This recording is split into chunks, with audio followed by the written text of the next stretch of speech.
ফেব্রুয়ারি উপলক্ষে আমি যখন ফুল দিতে গেলাম 12:01 ফুল দেওয়ার কথা, এবং ওয়ারেন্ট অফ প্রেসিডেন্ট অনুযায়ী আমি সবচেয়ে আগে ফুল দেব নির্বাচিত সংসদ সদস্য হিসেবে। কিন্তু আনফরচুনেটলি দেখা গেল বিএনপির কিছু লোক তারা সেখানে রীতিমতো হামলা চালায়, আমার নেতাকর্মীদের উপরে হামলা চালায়, আমাকে একপাশে মানে ধাক্কা দিয়ে ফেলে দেওয়ার মতন অবস্থা তৈরি হয়। আমি এটুকুই বলবো যে দীর্ঘ 17 বছর পর বিএনপি রাষ্ট্র পরিচালনার দায়িত্বে এসছে।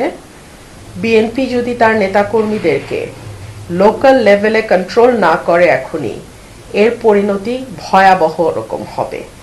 এবং যেহেতু দীর্ঘ 15 বছর একটা লম্বা সময় বিএনপির নেতাকর্মীরা নানানভাবে চাপে ছিল, লুকিয়ে থাকতে বাধ্য হয়েছে, তারা যখন এরকম একটা ভয়ঙ্কর হিংস্রতা নিয়ে পলিটিক্যাল পদের ব্যবহার করার চেষ্টা করে, এটা আমার মনে হয় দলের উঁচু পর্যায় থেকে বিষয়টি মনিটর করা এবং তাৎক্ষণিক ব্যবস্থা নেওয়া না হলে এটা দলের জন্য ভীষণ ক্ষতিকর হবে এবং সরকারের ভাবমূর্তিও ক্ষুণ্ণ হবে। সরকার মাত্রই এসছে, আমি আশা করব যে বিএনপি সরকার এবং দল হিসেবে এই ধরনের উচ্ছৃঙ্খল নেতা কর্মীদের ব্যাপারে তড়িৎ ব্যবস্থা নেবে। আমার একজন কর্মীকে কিভাবে মেরেছে আপনারা একটু পরেই দেখাবেন। পীযূষ দা আমাদের সাংবাদিক ভাই, ওনাকে রক্তাক্ত করে ফেলেছে। সো বিএনপিকে এখনই যদি নিজেদের কন্ট্রোল না করে বিএনপি, এর পরিণতি ভয়াবহ হবে, আমি এটুকুই বলবো। এটা একেবারে পূর্ব পরিকল্পিত হামলা এবং উপজেলার নেতারা, এবং সেখানে কিন্তু উপজেলার প্রেসিডেন্ট সেক্রেটারি ছিল না, আমরা কিন্তু উপজেলা প্রেসিডেন্ট সেক্রেটারিকে দেখি নাই। এখানে গুন্ডা প্রকৃতির একটা লোক, উনি এই হিসাবে এভাবে এলাকায় এভাবেই পরিচিত, সেই লোকের নেতৃত্বে কিছু উচ্ছৃঙ্খল ছেলে পেলে তারা গিয়ে হামলাটা চালায়। এটা তো ওদের একটা পরাজয়, মেনে নেওয়ার কষ্ট আছে। আমি এখান থেকে স্বতন্ত্র জিতে গেছি, ওনারা কোটি কোটি টাকার লেনদেন করেও পারেন নাই, ব্যালট স্টাফ করেছেন, ওনার ছেলে সেনাবাহিনীতে আছে, সেই পরিচয় ব্যবহার করে নানানভাবে চেষ্টা করেছেন, কাজ হয় নাই। সো এইসব নানান আছে। তো আজকের আইন শৃঙ্খলাটা আপনার নিরাপত্তায়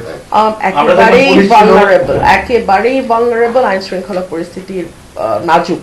আমি দেখলাম পুলিশ চেষ্টা করেছে। আর দেখুন, যখন সরকারি দলের নেতা কর্মীরা এরকম ভয়াবহভাবে তাণ্ডব চালায়, তখন আসলে 5-10 জন পুলিশ কিন্তু সেটা কন্ট্রোল করতে পারে না, চাইলেও পারবে না। সো এটা খুব মানে একটা ভয়াবহ পরিস্থিতি তৈরি হয়। আমি মামলা করে চেয়েছি, সার্টেনলি বিচার চাই। আরে বিচার চাই মানে বিচার করব, বিচার চাবো মানে মামলা করতে গেছে।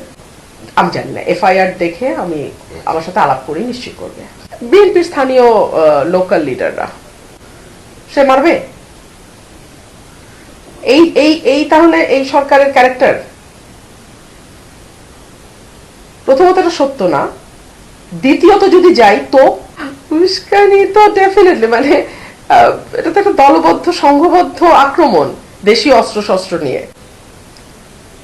এটা কিছু না, যেটা হয় যে অশিক্ষিত লিডারশিপ যারা স্থানীয় থাকে তার এক ধরনের পাঙ্গা লড়তে চায়, এটাই, আর কিছু না। এটা পুলিশ তদন্ত করুক, যদি প্রাণনাশের কোনো চেষ্টা হয়ে থাকে আমি আশা করব সেটা সঠিকভাবে তদন্ত করে সেটার বিচার হবে। আর যদি সরকার এখানে কোনো রকম হস্তক্ষেপ করার চেষ্টা করে, সরকারকে এটার পরিণতি ভোগ